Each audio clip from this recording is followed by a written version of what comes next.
महाभारत के युद्ध के बाद हस्तिनापुर में शांति स्थापित हो गई थी, लेकिन कई रहस्य अभी भी अनसुलझे थे।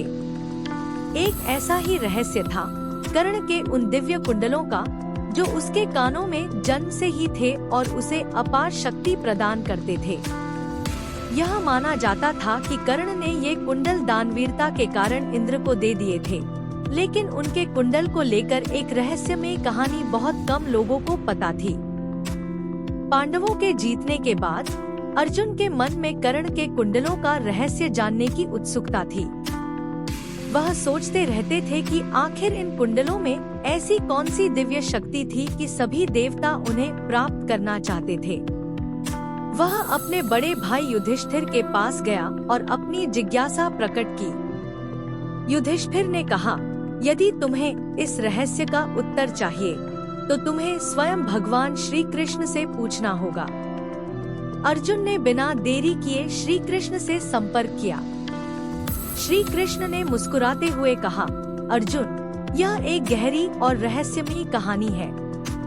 यदि तुम इस रहस्य को समझने के लिए तैयार हो तो मैं तुम्हें इस यात्रा पर ले चलूंगा। श्री कृष्ण ने अर्जुन को एक रहस्यमयी गुफा के बारे में बताया, जो हिमालय की ऊंची पहाड़ियों के बीच स्थित थी। कहा जाता था कि उस गुफा में कर्ण के कुंडलों की अद्भुत कहानी का रहस्य छुपा हुआ है। बिना देर किए अर्जुन और श्री कृष्ण उस गुफा की ओर चल पड़े। यात्रा कठिन और खतरों से भरी थी, लेकिन अर्जुन अपने जिज्ञासु मन के साथ यात्रा करता रहा। गुफा के पास पहुंचते ही अर्जुन ने देखा कि चारों ओर एक अजीब सा सन्नाटा था। गुफा के प्रवेश द्वार पर एक अद्भुत ऊर्जा महसूस हो रही थी, मानो वहां कोई शक्तिशाली बल उपस्थित हो। श्री कृष्ण ने अर्जुन से कहा, इस गुफा में प्रवेश करना सरल नहीं है। यहाँ केवल वही प्रवेश कर सकता है जो अपने मन और आत्मा को संपूर्ण रूप से शुद्ध कर चुका हो। अर्जुन ने ध्यान में बैठकर अपनी आत्मा को शुद्ध करने का प्रयास किया और फिर गुफा में प्रवेश किया। गुफा के अंदर का दृश्य अद्भुत था। दीवारों पर अजीबोगरीब चित्र बने हुए थे और वातावरण में एक दैवीय शांति का आभास था। कुछ दूर चलते ही अर्जुन और श्री कृष्ण एक बड़े कमरे में पहुँचे। वहाँ बीच में एक चमकता हुआ कुंडल रखा हुआ था। अर्जुन ने उस कुंडल की ओर देखा और उसे एक दिव्य प्रकाश महसूस हुआ। श्री कृष्ण ने कहा, यह कुंडल असल में इंद्रदेव का दिया हुआ है, जो कर्ण को उसकी शक्तियों की पहचान कराने के लिए दिया गया था। यह कुंडल उसे अजेय बनाता था और उसकी शक्ति को कई गुना बढ़ा देता था। अर्जुन ने श्री कृष्ण से पूछा, तो फिर इंद्र ने कर्ण से यह कुंडल क्यों मांगा? श्री कृष्ण ने बताया, इंद्र को यह ज्ञात था कि यदि कर्ण के पास ये कुंडल रहेंगे तो उसे कोई हरा नहीं सकता। कर्ण की इस अपार शक्ति से भयभीत होकर इंद्र ने एक योजना बनाई और कर्ण से कुंडल और कवच मांग लिया। लेकिन यह कुंडल उसके पास अब भी है, क्योंकि इंद्र ने इसे अदृश्य रूप में सुरक्षित कर रखा था। अर्जुन ने उत्सुकता से पूछा, तो फिर यह कुंडल यहाँ कैसे आया? श्री कृष्ण ने मुस्कुराते हुए कहा, यह कुंडल कोई साधारण वस्तु नहीं है। यह एक दिव्य प्रतीक है, जो किसी के भी असीम साहस और बलिदान को अमर बना सकता है।